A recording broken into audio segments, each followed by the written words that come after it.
So we get upstairs and yeah, I guess this is where it gets a bit tricky between expectations and reality. I didn't expect to come home to my house absolutely amazingly clean and spotless and all shiny and everything like that. The house was clean and tidy when we left it. And when someone tells you that they professionally clean houses and take pride in keeping a clean house when you're discussing house sitting with them, you kind of expect that when you come home, they would at least clean up after themselves. So there was empty takeaway bags and packets and things like that up on the kitchen bench. The kitchen sink was full of washing up. The dog bowls were just sitting there all dirty. What else was it? Just like, as we progressed through the house, there was more and more things we were finding. But one of the first things I noticed is, after discussing the fact that these little sensors were not cameras, I looked up at them and all of them, well, two of them are stuck on with blue tack and slightly hanging off. And one of them was just like dangling down where she's ripped them down to check them, I guess. And one of them has actually ripped the plaster off the roof. So, instantly we've got to try and get that fixed because it's not like the little spot where it was attached, so it's kind of ripped outwards. I guess at least you tried to stick them back up with blue tack. During the morning, like little bits and pieces just kept coming further and further to light.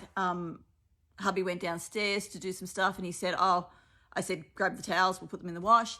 He said, I don't think that she used the bathroom at all. And I said, okay, maybe she didn't shower for the whole 3 days that she was here, whatever, her choice. And then I went into our ensuite and I turned around and looked in our shower and there is a razor, which is a disposable razor that has come out of the bottom drawer of the cupboard in our ensuite. So she's gone through the cupboards in the ensuite and found a disposable razor to use. The towels that we found another set of towels that were wet and dirty. Those towels had come out of our grandkids' guest bedroom, and they're folded up there and they're just like little Toy Story towels for the kids to use. There were towels in the bedroom that we said to her to stay in, that she could have used, but no, she went through another bedroom and into the cupboards and found towels there. I burn candles. I thought, I'll put the candles away and everything away because if someone's going to burn the house down, it's going to be me, not some stranger. And there sitting on my bench is a candle. So she's gone through other cupboards and we're not talking just like food cupboards and things like that. I don't have a problem when people house sit for us to eat whatever. But these are cupboards, if I was house sitting for someone else, these are not things that I would do. I would not go through anything I don't have a need to go through. These are cupboards that they were put away. And she's gone through those cupboards and found things and then taken it upon herself to get some matches and light a candle and burn it in the lounge room on our dresser. I went downstairs to the bedroom and that she'd stayed in. The bed was just like unmade, which is fine, whatever. I'm happy to wash the sheets and things like that. But there was chocolate in the bed and chocolate on the carpet. And there was a dirty old coffee cup sitting on the bedside table, right beside the coaster, not on the coaster, just on the bedside table, leaving a grotty ring.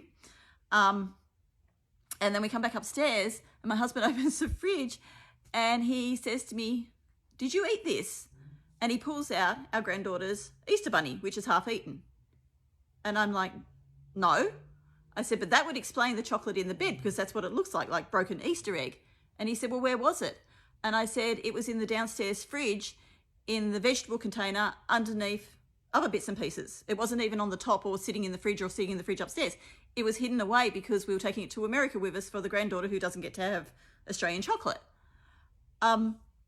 These things just escalated. Like, I don't know. I don't know whether that's my expectations because these are things I wouldn't do if I was house sitting for someone. Whether this is the norm, like it's fine if you're a house sitter to go through lots and lots of cupboards and check everything, like touch and open everything. I don't know. That is my thought that I wouldn't do it. So she messaged me and she's like, oh, I hope everything's okay. And I said, look, we just got home. I need to think about this and see what's what. And then it got the better of me and I started to have a look. And I went back to the house sitting site and I kind of had a look at her and I flicked back through and I did a bit of investigating. And 2 weeks before this weekend, she was telling other people that she was available over the Christmas period and that she was happy to house sit for them if they paid a deposit. So she hadn't even sat for us on that weekend, and she was already telling people that she was free over Christmas. I found that a bit strange. So I messaged a couple of people. Only one person got back to me and he said, oh, it's fine. He said, she's sitting for us because we've paid a deposit. And I said, well, I've paid a deposit. Don't you think that's a bit strange? He said, well, we're meeting with her like during the week and just to get to see her and that. And I said, oh, okay, whatever. Heads up. This is what happened. And so then we made the decision to message her, and I just basically said, we kind of feel that after what happened on the weekend with, and 3 weeks is a long time, that it's probably best if you don't house sit for us over Christmas. Here's my account details. If you can please refund the deposit. And thanks for sitting for us this weekend. She comes back with, I knew you were going to do this. I knew you were going to sack me. And I said, well, you were already offering your services 2 weeks ago to several people over Christmas before this has even happened. I said, so why would you think that we were not going to keep you? And she just said, I knew you would. And she blocked me. So I was pretty pissed about that. Annoyed. So then I contacted the lady from the house sitting site and I said, this is what's happened, blah, blah, blah, blah, blah. And she's like, oh yeah, you need to be really careful. And I get it's not her problem, it's not her fault, but she needs to be aware that there's someone on her site that is doing this. It doesn't give her site a good name. And then she said to me, here's the cyber police details. You can make a report if you want to. And I thought, okay, I will. So I did. I made a cyber police report. 4 days later, the other person messages me and he says, yep, she didn't turn up. She ghosted us and now she's blocked us. So she's doing the same thing. And when I looked at more of what was going on, she told us she lived in Brisbane and she's saying to people up in like way north, like past the Sunshine Coast, that she's local to them and she can house sit for them. And I noticed that she'd changed her name. We had a full name. She'd shortened her name and was using that. So the woman eventually, after the two of us complained, she blocked her off the site. But then within a week, she was back on it with a different name, with a shortened name.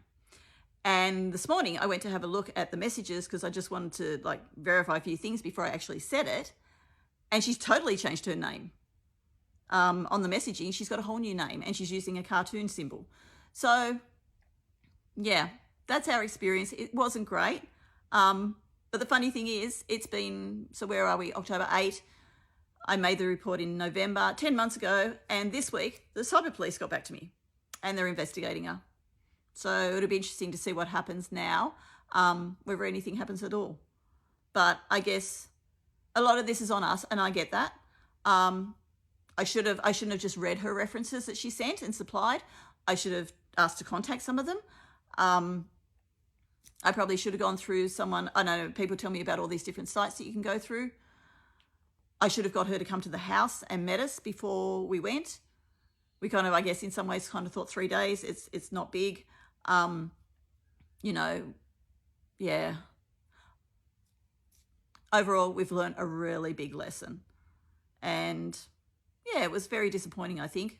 We kind of had big hopes for it that this was going to solve it. But on the bright side, amazing lady from my work stepped up and said her mother could house sit for us over the Christmas period. We met up with her. She was amazing. Both of the ladies are amazing, and they constantly help us out now and house sit when we need it. And we're really, really grateful. They're amazing women. So that's our story. Make sure you check everything, I guess. Bye.